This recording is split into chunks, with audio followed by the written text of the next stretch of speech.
Ce boisé pourrait devenir clairsemé dans les prochaines années.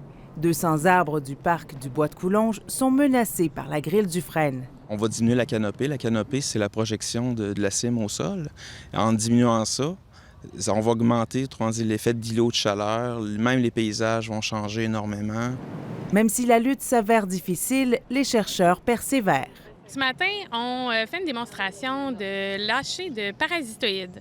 Donc, le parasitoïde, c'est une minuscule insecte qui va pondre ses œufs à l'intérieur d'un autre insecte, le dévorer de l'intérieur et évidemment le tuer. Les insectes parasitoïdes seront d'abord dissimulés dans ces bûchettes accrochées aux arbres. Les 3000 guêpes de la taille d'une tête d'épingle prendront ainsi d'assaut le parc du Bois de Coulonges et les plaines d'Abraham cet été. Il ne pique pas les animaux, il ne pique pas les humains. S'il n'y a pas d'agril, il va tout simplement mourir. Donc, c'est très, très spécifique. Donc, ça, c'est très avantageux. Et l'idée, c'est que nous, on va faire ça pendant 2 ans, ces introductions-là. Puis ensuite, on va revenir voir. Mais l'idée, ce serait qu'ils s'établissent et qu'ensuite, on n'ait plus, nous, à intervenir. La grille du frêne a été détectée pour la première fois dans la capitale en 2017, alors que 27 arbres ont été abattus et une vingtaine d'autres traités.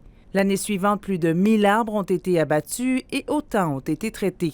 Les parasitoïdes s'ajoutent à d'autres mesures prises pour lutter contre le ravageur. On mise sur l'introduction de maladies causées par un champignon. Puis après ça, on arrive rapidement à l'injection avec des insecticides. Et après ça, il reste la coupe des arbres. Parviendront-ils à éradiquer la grille du frêne? Sûrement pas. L'idée de la lutte actuellement, c'est de les étirer le plus possible, ces frênes-là, jusqu'à temps qu'on réalise qu'ils sont plus gérables, à tout le moins. Mais ce temps gagné-là, je pense que ça vaut de l'or. Les citoyens sont invités à participer à la lutte en signalant les arbres contaminés à la Ville de Québec et en évitant de transporter du bois de camping d'une région à l'autre. Ici Marie-Maude Pontbriand, Radio-Canada, Québec.